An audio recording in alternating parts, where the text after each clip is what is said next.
My 10-year high school reunion was coming up. I hadn't initially planned on attending, but my friends talked me into it. It was scheduled for a Saturday in August.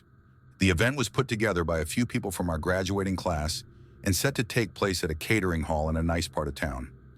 I hadn't seen most of these classmates in years, except for a small group of close friends who I'd be going with. Truthfully, I wasn't excited about going because I didn't like many of the people from high school, and the thought of making small talk with a bunch of people I hadn't seen in a decade sounded exhausting. Still, I figured I'd regret it if all my friends went, and I didn't. On the night of the reunion, I drove over to my friend Kayla's house, where Marissa and Sophia also showed up. We had a little pregame there. Eventually, we called an Uber from Kayla's place. The reunion kicked off around 8, but we rolled in fashionably late around 9. As soon as we entered the hall, I recognized faces everywhere. Just older versions of everyone I once knew. There were at least 80 to 100 people, which was more than I expected. Being there with my friends made it easier to greet people I hadn't seen in years. The atmosphere surprised me. It was much livelier than I imagined. There was a DJ flashing lights and loud music, not the quiet, intimate setup I had pictured. A lot of people were drinking heavily, including my friends. We sat with some other girls from our class, about 10 of us in total. As the night went on and people spread out to catch up with different groups, I started to feel a bit awkward while my friends mingled. I sat alone at the table eating when I noticed a guy at another table looking my way. I didn't recognize him. When our eyes met, I looked away, but I was curious about who he was. I glanced back briefly and saw he was still looking. Then he came over and sat next to me. He introduced himself as Connor and immediately started flirting, saying he spotted me from across the room and had to come over. He was reasonably attractive, and since I was sitting alone anyway, I didn't mind the company. I told him I didn't remember him and asked if he went to our school. He said yes, and mentioned that everyone kept saying they didn't recognize him either. He explained he had transferred to our school senior year and didn't get to know many people. I said that was interesting and asked who he knew at the reunion. He named a couple of guys, just first names, and I guessed their last names correctly. He laughed and confirmed. We talked for a bit until he asked for my number before heading back to his friends. I gave it to him and then walked away. My impression was that he seemed like a decent guy, and I didn't mind the conversation. After that, I was alone again. Once I finished my food and drink, I looked for my friends. They had all scattered, chatting with different people, some of whom I didn't really care for. I went up to Kayla, who was in a conversation with a group, and joined in. My friends were completely drunk. I was tipsy, but definitely not as far gone as they were. At that point, I was starting to want to go home. So when Connor texted me asking if I needed a ride, he was heading out, I gladly accepted. He told me to meet him in the lobby, and after scanning the room, I decided not to say goodbye to everyone and just made a quiet exit. I spotted him by the door, and we walked out together to his car, a black two-door coupe. I had no clue what kind of car it was. I'm not into cars. He handed me his phone and asked me to put in my address. I thanked him as we started driving. He reached into the back seat, grabbed a couple of water bottles, and handed me one, advising me to drink plenty to avoid a hangover the next day. I started sipping the water. Suddenly, my phone lit up with notifications. Kayla was calling, while Marissa and Sophia were blowing up our group chat with messages. I didn't answer Kayla's call, but read what they sent. They were asking where I went, so I told them I got a ride home. They kept asking who I was with, and Kayla told me to check the Facebook group that had organized the reunion. Then Marissa sent a screenshot of a post from a girl warning others about a sketchy guy who wasn't from our school, going around chatting with girls and giving everyone a different name. Kayla called again. I hit decline and texted her that I was with a guy named Connor. She responded in all caps that someone had just posted they saw me leave with that guy. At that moment, I felt physically sick. I glanced at him, quickly assessing my options. I knew I had to run the first chance I got. At the next red light, I opened the door, said I had to go, and bolted. I ran full speed into a TGI Fridays parking lot. He didn't come after me, just drove off. I immediately called Kayla back. She said they were on their way in an Uber to get me. I waited in that lot for what felt like 15 to 20 minutes before they showed up. By then, I felt incredibly dizzy, lightheaded, and like my memory was fuzzy. I'm convinced he put something in the water bottle to drug me. Thankfully, I hadn't drunk very much. The scariest part was that he now had my home address. That night, we all stayed at Kayla's house. The next morning, I went back to my place. Not long after I got home, there was a knock at the door. My heart sank, afraid it might be him. But I peeked through the window and saw it was my neighbor. When I opened the door, my neighbor asked if I knew a guy who had come by the night before and was peeking through my windows. I told him everything that had happened. He was shocked too. He said he confronted the man, who asked if someone named Miranda lived there. My neighbor smartly told him he had the wrong place. That one moment of quick thinking might have kept that guy from coming back.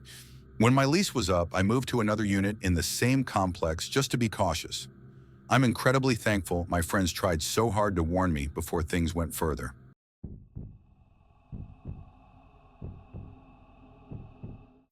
My high school holds reunions every 5 and 10 years.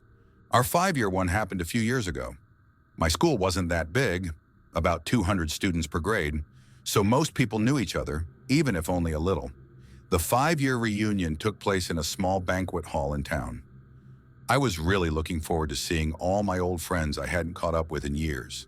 That said, showing up to an event like this alone can be nerve-wracking, so my friend Julia and I decided to go together.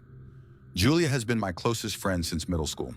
She knows everything I've been through, and I know everything about her past too. That includes the ordeal I had with a guy named Tyler. Tyler and I had a bit of a past. We hooked up a few times during our senior year, but he quickly began acting obsessive and erratic, and after I cut things off, he turned threatening and aggressive. He sent disturbing texts saying he knew where I lived and when my parents were home, among other things.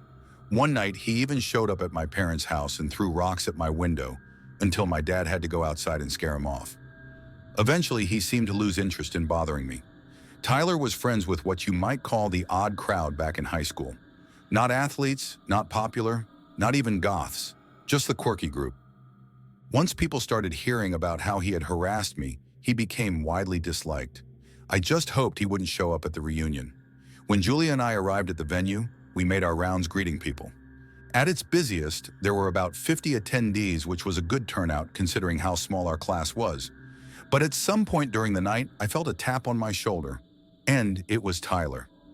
My stomach dropped when I turned around and saw him. He said, "Hey, can we talk?" That was his first line after years of no contact.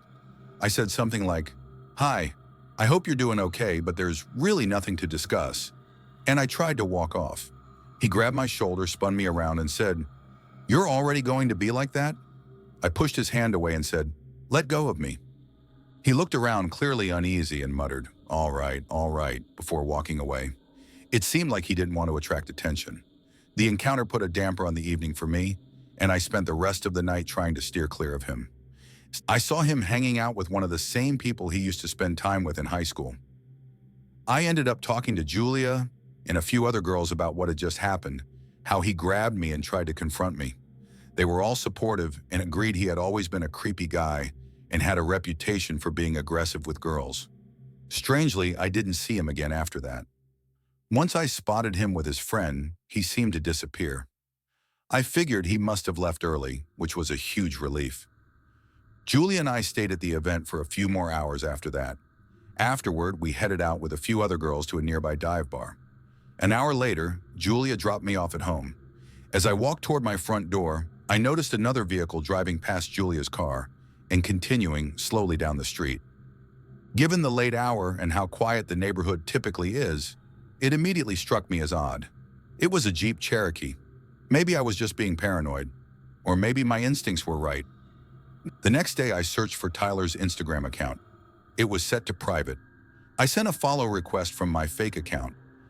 Yes, I have one for this exact kind of situation. He accepted it, but I couldn't find any post with a Jeep or even any vehicle at all. That offered me a small sense of relief. I live alone, and my biggest fear was that Tyler had figured out where I lived and might show up at night. The following day, I got a long direct message from Tyler on Instagram. He was trying to manipulate me into meeting up with him. Even after all these years, his behavior still gave off that obsessive, unsettling energy. I blocked him, but I couldn't have anticipated what would happen next. That very night after I'd blocked him, I was woken up at 1 a.m. by the sound of my doorbell ringing over and over. I was terrified. I just knew it had to be Tyler. I felt frozen. My dad wasn't around to chase him off like he did all those years ago. My parents live in Florida now. The ringing turned into aggressive pounding on the door, loud enough to shake the apartment. It went on for a while, switching between knocking and relentless ringing. I finally walked to the door, and just like that, it stopped. I looked through the window at the top of the door and no one was there. I barely slept the rest of the night, too on edge to relax. The next day, my friend's dad got in touch with a detective he knew back in our hometown. The detective came over, looked at the old threatening texts and the recent long message, and took pictures of everything. He ended up calling Tyler directly, giving him a stern verbal warning that if he contacted me again, it would be treated as harassment and stalking. So far, it seems to have worked. I really wish we'd gone to the authorities back when it first started. Some people are just dangerous and don't grow out of it.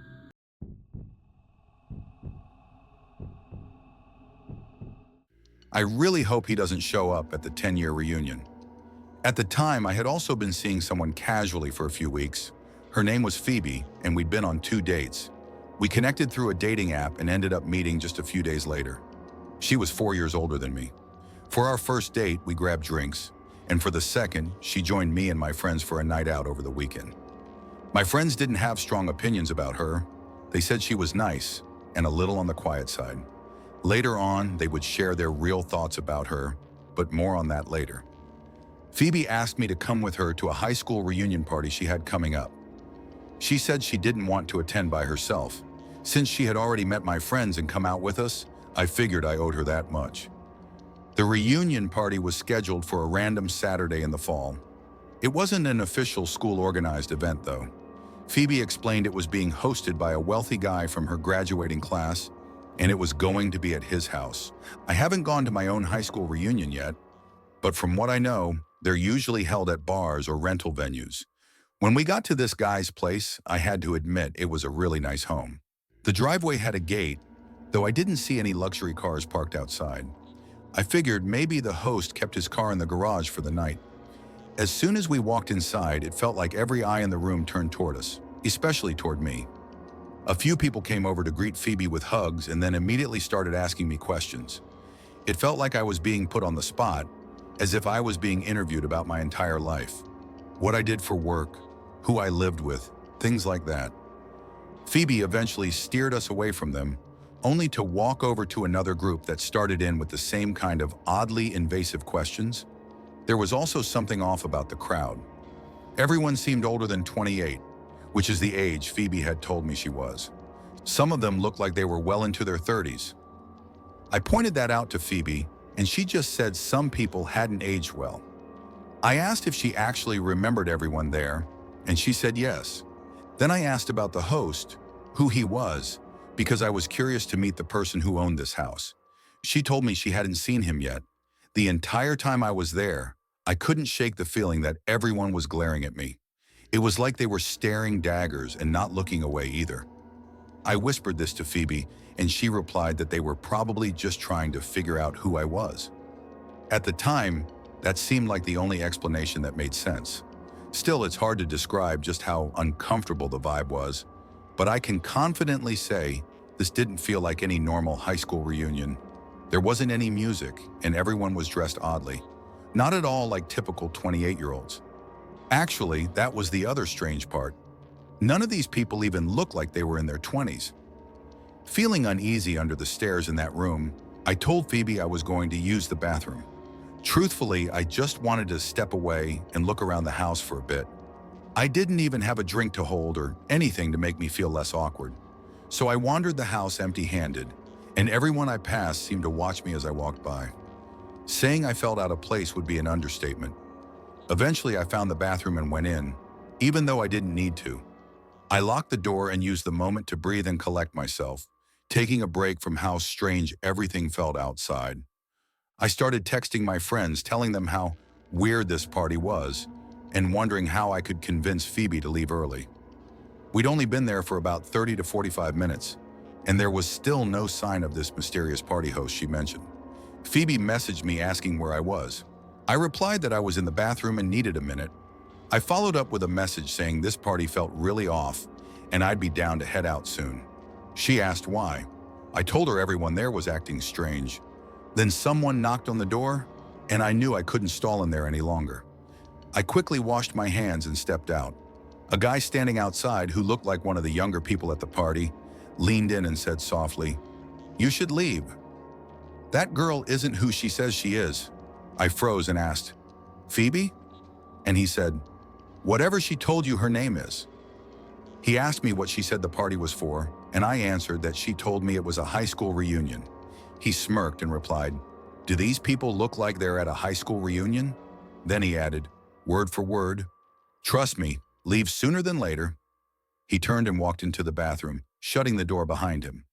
For a moment, I considered knocking again to get more answers. But then I thought about how I'd already been uneasy the entire time.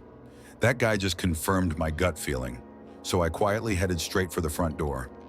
I could still feel people watching me as I crossed the room.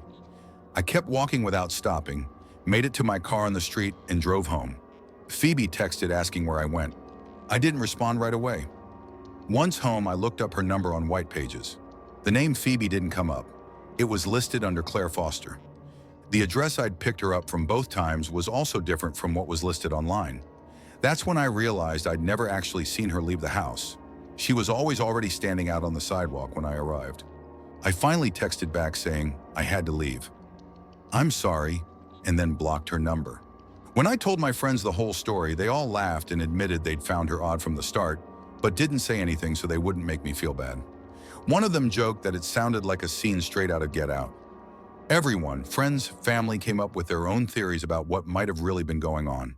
Some people thought I was exaggerating the story until I explained the fake name and the guy who warned me to leave quickly.